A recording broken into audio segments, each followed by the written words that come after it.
Happy welcome to SJS splendid John Rivers symphony. നമ്മളെല്ലാവരും February മാസത്തിലാണല്ലോ ഇപ്പോൾ ഉള്ളത്. ഫെബ്രുവരി എന്തെങ്കിലും നമുക്ക് എന്താ ഓർമ്മ വരുന്നത്? Valentine's day. വാലന്റൈൻസ് ഡേ എന്ന് പറയുമ്പോൾ നാം നമ്മെ സ്നേഹിക്കുന്നവരെ കെയർ ചെയ്യാനും അവരെ സ്നേഹിക്കാനുമുള്ള ഒരു പ്രത്യേക ദിവസമാണ് വാലന്റൈൻസ് ഡേ.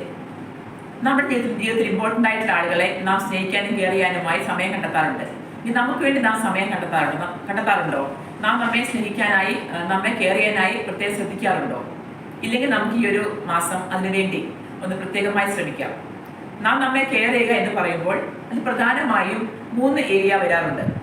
ആദ്യത്തേത് ഫിസിക്കൽ, രണ്ടാമത്തേത് മെന്റൽ, മൂന്നാമത്തേത് ഇമോഷണൽ. ഫിസിക്കൽ കെയർ എന്ന് പറയുമ്പോൾ അത് പ്രധാനമായും നാം കഴിക്കുന്ന നമ്മുടെ ഭക്ഷണ രീതി, രണ്ടാമത്തെ എക്സസൈസ്, മൂന്നാമത്തേത് കൃത്യമായ ഉറക്കം.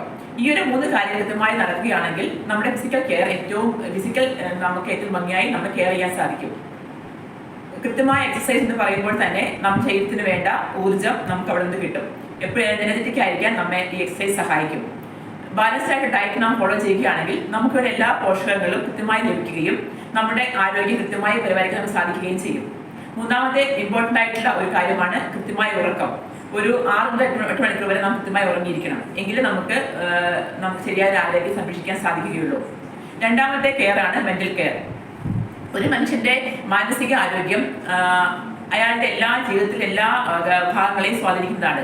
നമുക്ക് മാനസികമായ ആരോഗ്യം ഉണ്ടാക്കാൻ വേണ്ട 3 കാര്യങ്ങളാണ്: മെഡിറ്റേഷൻ ചെയ്യുക, മൈൻഡ്ഫുള്ളായി ജീവിക്കുക, കൃത്യമായി നമ്മൾ റിഫ്ലക്റ്റ് ചെയ്യുക.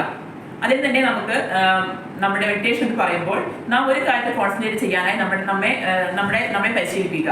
അങ്ങനെ ചെയ്യുമ്പോൾ നമുക്ക് ഒരു കാം ആൻഡ് കൂളായ ഒരു മാനസികാവസ്ഥ ഉണ്ടാക്കുവാൻ സാധിക്കും. ചെയ്ത കാര്യങ്ങളിൽ നമുക്ക് മൈൻഡ്ഫുൾനെസ് ചെയ്യാൻ സാധിക്കുകയാണെങ്കിൽ നമ്മൾ സന്തോഷത്തിലാക്കാനും കുറച്ചും കൂടെ ഒരു ലൈഫ് നന്നായി ജീവിക്കാൻ നമുക്ക് സാധിക്കും.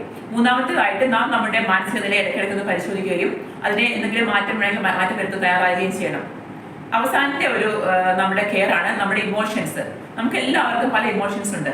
അത് ചിലപ്പോൾ നല്ലതും ചീത്തയും ഒക്കെ ആകാം. ഒരു ഇമോഷൻ നല്ല ചീത്തയുമായിട്ട് കണക്കാക്കാൻ പറ്റില്ല. ഏത് ഇമോഷനും അതിന്റെ അളവ് കൂടുകയോ കുറയുകയോ ചെയ്യുമ്പോൾ അത് ചീത്തയായി മാറുന്നു. നമ്മുടെ ഇമോഷനെ കൃത്യമായ അളവിൽ നമുക്ക് വെക്കുവാനും അതിനെ കൃത്യമായി പഠിപ്പിക്കുവാനും നമുക്ക് സാധിക്കണം.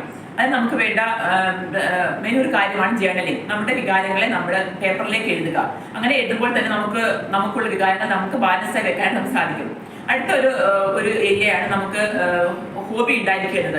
നമ്മുടെ ഹോബികളിൽ ഏർപ്പെടുമ്പോൾ നമുക്ക് നമ്മുടെ ഫീലിങ്സുകളെ കൺട്രോൾ ചെയ്യാനും അതിനെ മാനേജ് ചെയ്യാനും സാധിക്കും. അതുപോലെ തന്നെ നമ്മുടെ സമയം സ്പെൻഡ് ചെയ്യുക. നമ്മുടെ കൂട്ടുകാരുടെ സമയം സ്പെൻഡ് ചെയ്യുമ്പോൾ നമുക്ക് നമ്മുടെ ഇമോഷനെ കൺട്രോൾ ചെയ്യുവാനും അതിനെ ബാലൻസ് ചെയ്യുവാനും സാധിക്കും. ഇങ്ങനെ നമുക്ക് ഈ ഒരു 9 കാര്യങ്ങൾ നമുക്ക് നമ്മുടെ ജീവിതത്തിൽ പ്രാവർത്തികമാക്കുകയാണെങ്കിൽ നമുക്ക് നമ്മുടെ ആരോഗ്യം സംരക്ഷിക്കുവാനും സെൽഫിനെ നന്നായി സ്നേഹിക്കുവാനും നമുക്ക് സാധിക്കും. എല്ലാവർക്കും നല്ല ഒരു സെൽഫ് കെയർ റൂട്ടീൻ ഉണ്ടാകട്ടെ എന്ന് ആശംസിക്കുന്നു. Be your valentine. Thank U.